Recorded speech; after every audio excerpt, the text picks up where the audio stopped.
The T-55 is more than just a piece of military hardware. It's a living piece of history, an iron workhorse that has proven its worth time and time again.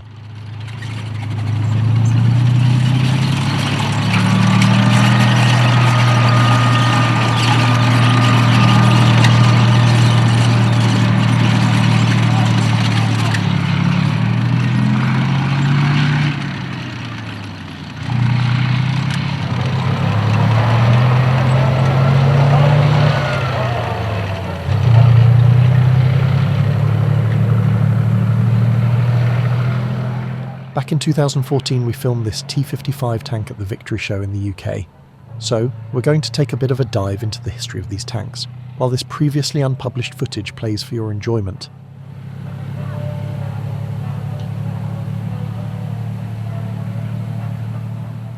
The T-44 and 55 tank series, with over 100,000 units produced, is the most manufactured tank in history, and its story is a fascinating look into the evolution of armoured warfare. The origins of this iconic vehicle trace back to the end of World War II.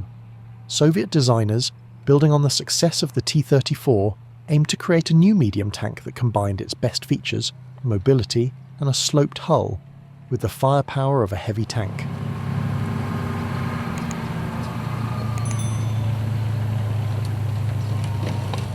The result was the T-44, which then evolved into the T-54. The initial T-54 prototype rolled out in 1945, featuring a powerful 100mm D10T gun, a significant upgrade from the T-34's 85mm cannon. Its hemispherical turret and low profile were revolutionary, presenting a much smaller target to enemy gunners. However, early production models of the T-54, which began in 1947, faced some design challenges. The turret's shape, while excellent for deflecting shells, created awkward internal spaces, limiting gun depression and making it difficult for the crew to operate effectively.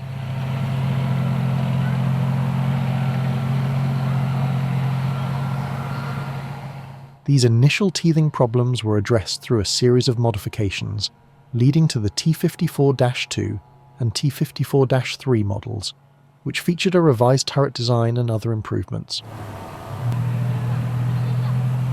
By the mid-1950s, the design had matured.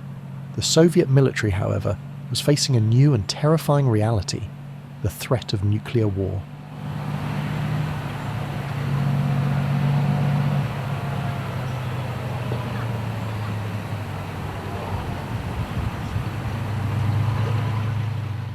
This led to the development of the T-55, which entered service in 1958.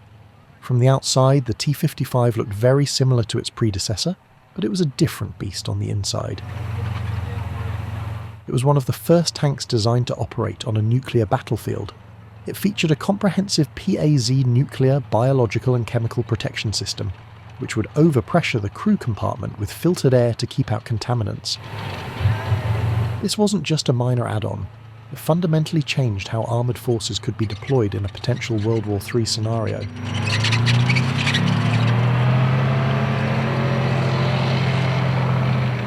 The T-55 also brought other significant upgrades. A more powerful V-55 engine boosted its horsepower from 520 to 580, improving its mobility. Ammunition capacity was increased from 34 to 43 rounds, and it featured a rotating turret floor, which made the loader's job much easier.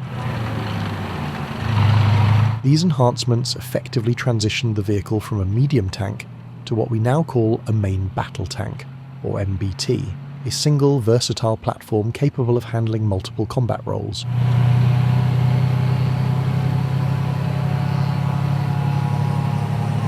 The combined T-54-55 series became the backbone of the Warsaw Pact's armoured forces. Its design philosophy was pure Soviet doctrine: simplicity, reliability and mass production. The tank was intentionally straightforward to build and, just as importantly, easy to maintain in the field. This was a critical advantage. While Western tanks were often more technologically advanced, they were also more complex and expensive. The Soviets could produce T-54s/55s in staggering numbers, equipping not only their own army but also those of their allies across the globe. Its combat debut under the Soviet flag came during the Hungarian uprising of 1956, where T-54s were instrumental in suppressing the rebellion. 12 years later, in 1968, T-55s played a central role in the Warsaw Pact invasion of Czechoslovakia, effectively ending the Prague Spring. These events demonstrated the tank's effectiveness in urban environments and asymmetric conflicts. But the T-54 and 55 story extends far beyond the borders of Europe.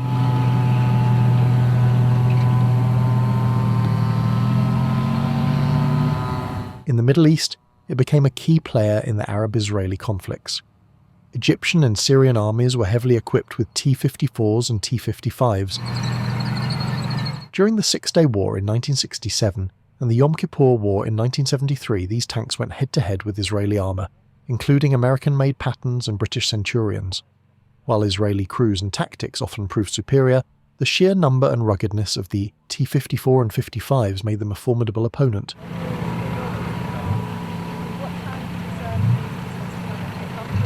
The tank also saw extensive service in the Vietnam War. The North Vietnamese Army used T-54s to great effect, particularly during their final offensive in 1975.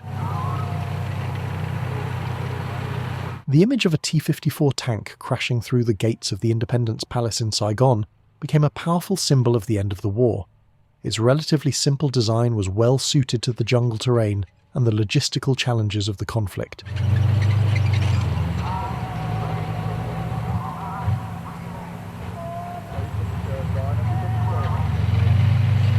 The T-55's journey continued into the 1980s with the Soviet invasion of Afghanistan. Here, the tanks faced a different kind of threat: agile Mujahideen fighters armed with anti-tank rockets in mountainous terrain.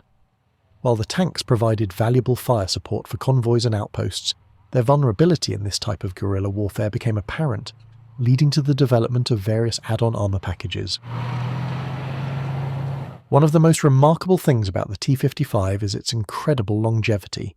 Even today, more than 70 years after its initial design, it remains in service with over 50 countries. Why?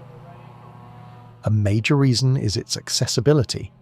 For many nations, it's a budget-friendly way to field a capable armoured force. The sheer number of units produced means that spare parts are abundant and relatively easy to source. A vast global network exists for maintenance and repair, making it possible to keep these old warriors running. Furthermore, the T-55 has proven to be an incredibly adaptable platform. Over the decades, countless variants and modernization packages have been developed, both in the Soviet Union and by other user nations. These upgrades have kept the tank relevant. For example, many have been fitted with improved fire control systems, thermal sights, and even the ability to fire anti-tank guided missiles from their main gun. Armour has been enhanced with explosive reactive armour, or ERA, to counter modern anti-tank weapons. This adaptability has been on full display in recent conflicts. In the Syrian civil war, for instance, we've seen T-55s used by various factions, often with improvised armour and modifications. They might not be on the cutting edge of tank technology anymore, but in many of today's battlefields, a reliable, simple and available tank is often more valuable than a complex high-tech one that's difficult to maintain. Let's look at some of the key variants that highlight this evolution. The T-55A model further improved the NBC protection system. The T-55AM added the Volna fire control system and composite brow armour on the turret for better protection.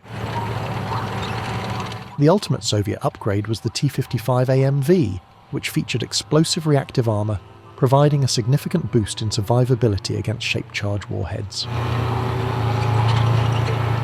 Other countries also created their own unique versions. Israel captured hundreds of T-54s and 55s during its wars and heavily modified them into the Turan series, replacing the Soviet gun with the standard NATO 105mm L7 cannon and upgrading the engines and fire control systems. These Tirans served with the Israel Defense Forces for many years, a testament to the soundness of the original design.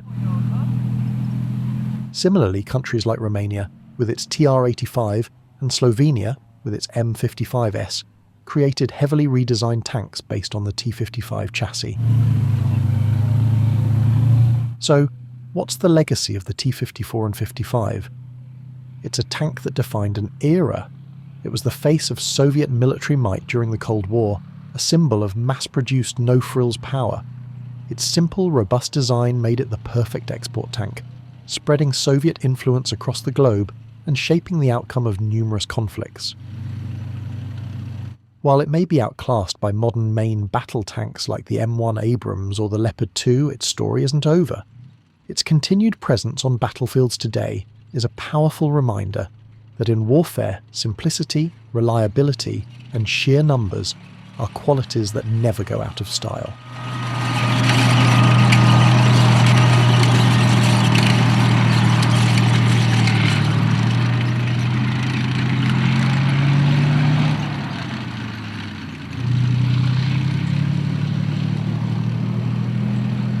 The T-55 is more than just a piece of military hardware.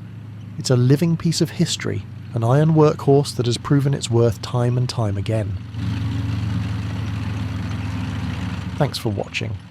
If you found this look at the T-55 interesting, be sure to hit that like button and subscribe so we can continue to produce videos like this.